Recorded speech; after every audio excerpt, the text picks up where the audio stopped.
Morning. I'm a little bit gussied up today because we just came from my son's wrestling banquet. So figured might as well take this opportunity. I'm usually in a hoodie sweatshirt or some other things appropriate for rolling around outside in the mud. Figure I would take this opportunity to show that sometimes I can get cleaned up.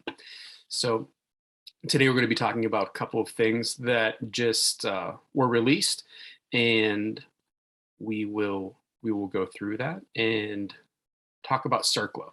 So let's share screen. Now, I know that normally this would be in presentation mode, but I'm not able to do presentation mode and screen within the screen at the same time. So it's a little bit beyond my technical abilities. So this is what you get. The first thing that we're going to look at is something that was released by the Department of Justice on March 31st, Friday, the Office of Public Affairs for immediate release. And we're not going to read it word for word. We'll go over the first paragraph and dig into a couple specific words there. But this starts off, today on behalf of the U.S. Environmental Protection Agency and in coordination with the U.S. Attorney's Office for the Northern District of Ohio, the Justice Department's Environmental and Natural Resources Division announced a complaint against Norfolk Southern Corporation and Norfolk Southern Railway Corporation, Norfolk Southern, related to the February 3rd derailment in East Palestine, Ohio. The complaint seeks penalties and injunctive relief for unlawful discharge of pollutants, oil, and hazardous substances under the Clean Water Act and declaratory judgment on liability for past and future costs under the Comprehensive Environmental Response, Compensation, and Liability Act, CERCLA. This action follows EPA's issuance on February 21st, 2023 of a unilateral administrative order under CERCLA to Norfolk Southern Railway Company, requiring the company to develop and implement plans to address contamination and pay EPA's response costs associated with the order. So a couple of keywords in there. In my first couple of videos, we looked at the initial analytical, the stuff that was still in lab review. It wasn't finalized, and I hit back that the fact that they were sharing preliminary data wasn't good. And if we think back, that a lot of those results at the time were showing non-detect, things were fine, everything was good, albeit at very high elevated reporting limits, and the elevations were due to dilution because there was so much stuff here.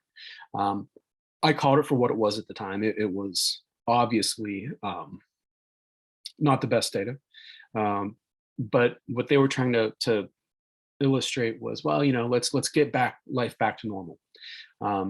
If you're somebody that was in that zone and were exposed to that, then you certainly have to take this stuff with a grain of salt. They want to move the page. They want to keep rolling rolling goods along those rail lines.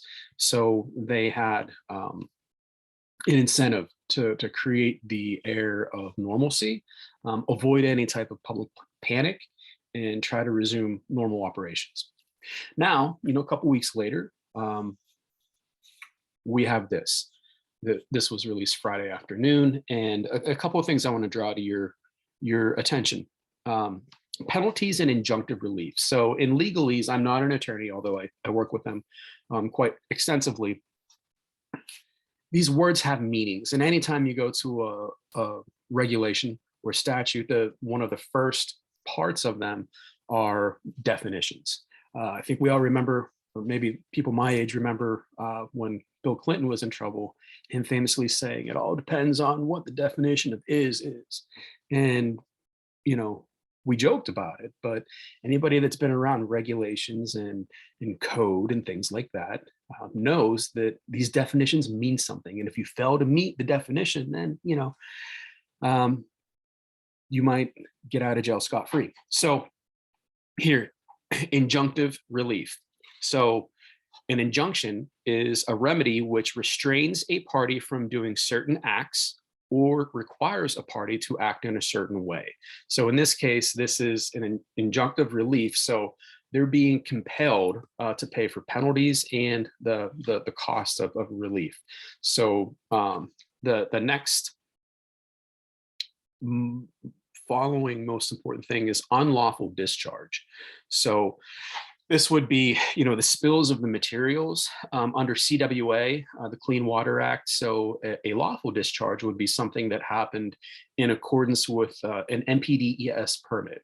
And this certainly didn't have an NPDES permit. So when the tanks ruptured, when they spilled, when they cut and vented these tanks, a little bit further down in the note, I just took the screen share. It said that they vented and burned 5 rail cars with the vinyl chloride.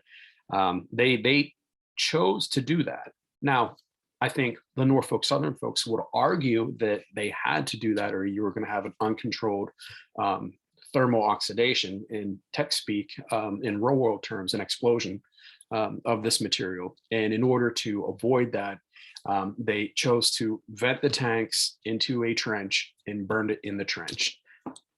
I wasn't there. I don't know what really happened. I will tell you that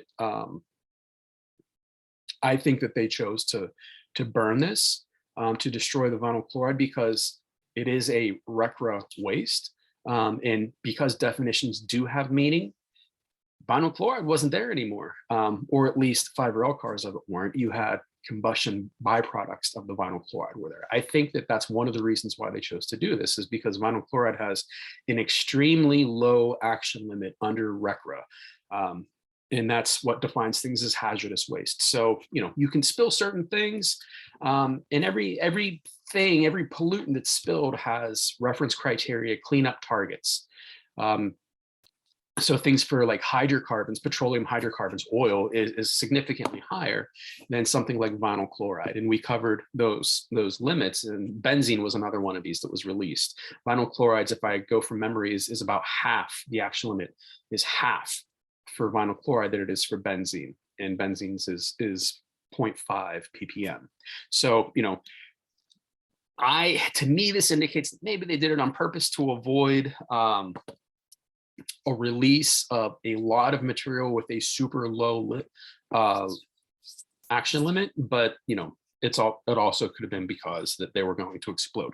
Either way, we're now at the point where the Department of Justice and EPA have identified this as a Superfund site, which brings us to our next slide, CERCLA.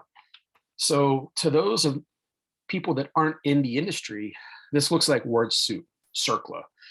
To folks that are in the industry, this is a big deal, because this identifies this as a national priority for cleanup.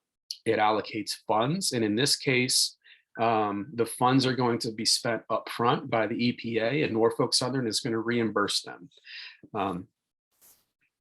I would expect that it's going to cost a lot more money to have EPA do it than Norfolk Southern, but because of the need to do this under a quick, legally defensible, above board fashion, that's why, there's several reasons why.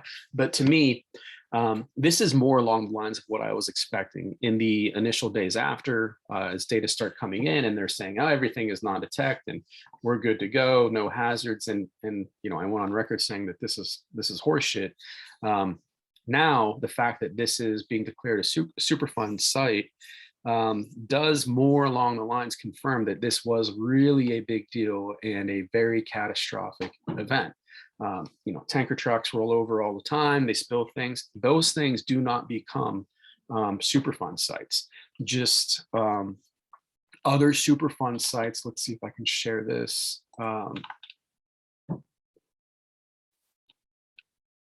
So these are some other success stories through EPA. So the original Superfund site was Love Canal near Niagara Falls, and this was the famous Al Gore Love Canal.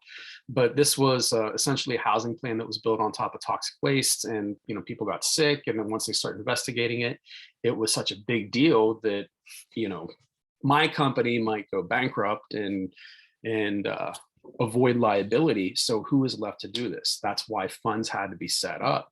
Is this going to bring Norfolk Southern down?